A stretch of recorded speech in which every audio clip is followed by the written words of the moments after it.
တရေအိမ်မှတ်73အပိုင်းတမခေါ်တဲ့နဲ့ဖုန်းခေါ်တန်း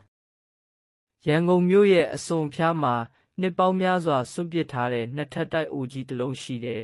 အိမ်တကားပေါ်မှာတော့အနီရောင်ဆေးနဲ့ရေးထားတဲ့73ဆိုတဲ့နံပါတ်ကအခုထိမပြတ်သေးဘူး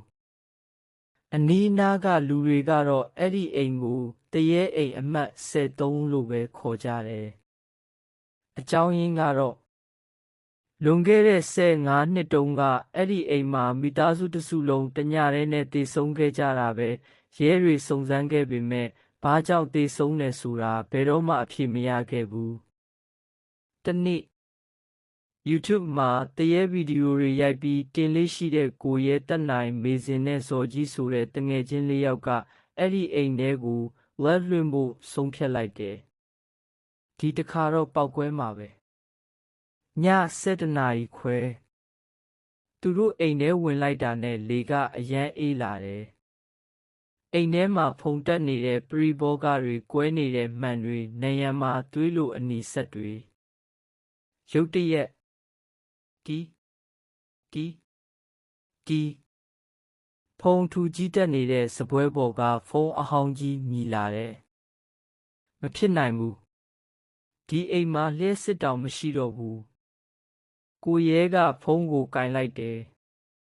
တစ်ဖက်ကအတန်ကအေးဆက်နေတယ်ထွက်ပြေးမဟုတ်ရင်ငါတို့လိုဖြစ်မယ်အတန်ဆုံးတာနဲ့ဖုန်းလိုင်းပြတ်သွားတယ်သူတို့အားလုံးမျက်နှာချင်းဆိုင်ကြည့်နေတော့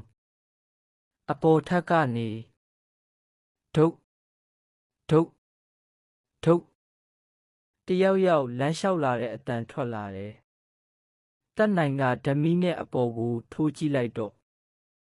လေကားထိပ်မှာစပင်းရှိနဲ့အဖြူရောင်ဝတ်ထားတဲ့မိန်းကလေးတစ်ယောက်မလုံမရှက်ရက်နေတယ်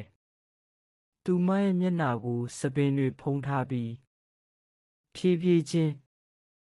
ခေါင်းကို180ဒီဂရီလှည့်လိုက်တယ်ဒီကိုရဲអော်လိုက်တဲ့အချိန်မှာပဲအိမ်တကားကြီးဝုန်းဆိုပြီးအလိုလိုပိတ်သွားတယ်သူတို့4ယောက်အိမ်ထဲမှာပိတ်မိသွားပြီဟုတ်ကဲ့ပါအပိုင်း2ကိုဆက်လက်ဖော်ပြသွားဦးပါမယ်ခင်ဗျာ